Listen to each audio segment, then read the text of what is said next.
பொதுச் செயலாளர் திரு Bussy Anand. Bussy Anand வந்து ஏற்கனவே ஒரு எம்எல்ஏவா புதுச்சேரியில இருந்தவர். இன்றைக்கு தலைமறைவுல இருக்கிறதா செய்திகள் வந்துட்டு இருக்குது.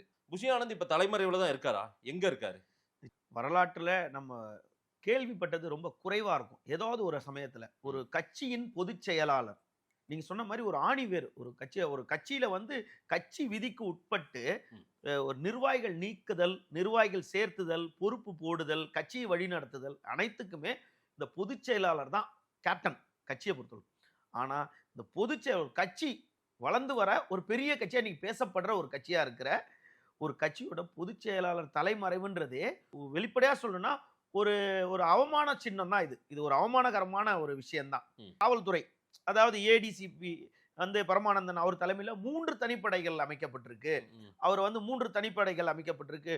ஒண்ணு வந்து அவரை தேடி சேலம் போயிருக்கு, ஒண்ணு ஊட்டி போயிருக்கு, ஒண்ணு சென்னையில தேடிக்கிட்டு இருக்கு. இப்படிலாம் சொல்லும்போது ம். நமக்கு வர தகவல் என்னன்னா, புஷி ஆனந்த் தலைமறைவுன்றது ஊர்ஜிதம் ஆயிடுச்சு.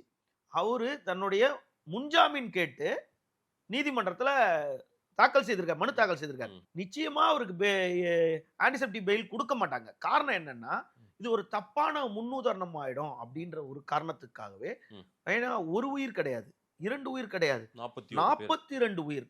இத இப்போ புஷி ஆனந்த் தலைமறைவு உறுதி. ம். ஏபி மூவ் பண்ணியிருக்காருனாவே அவர் அப்ஸ்காண்ட்ல இருக்காருன்னு தான் அர்த்தம். ம். ஆனா இப்போது ஒரு சில தகவல் நெருக்கமானவர்கள், அதாவது தாவேகா அந்த கட்சியில இருந்து நெருக்கமானவர் புஷி ஆனந்தோட செயல்பாடு பிடிக்காத இருக்க நபர்களே என்ன சொல்றாங்க, பாண்டிச்சேரியிலேயே அவருக்கு தெரிஞ்ச ஒரு முக்கிய நபர், பிரபலமான ஒரு முக்கிய நபர் வீட்டுல அவர் தலைமறைவா இருக்கிறாரு. ம். அவர் அங்கதான் காக்கப்பட்டிருக்காரு, அவரை காப்பாத்தி அங்கதான் வச்சிருக்காங்க.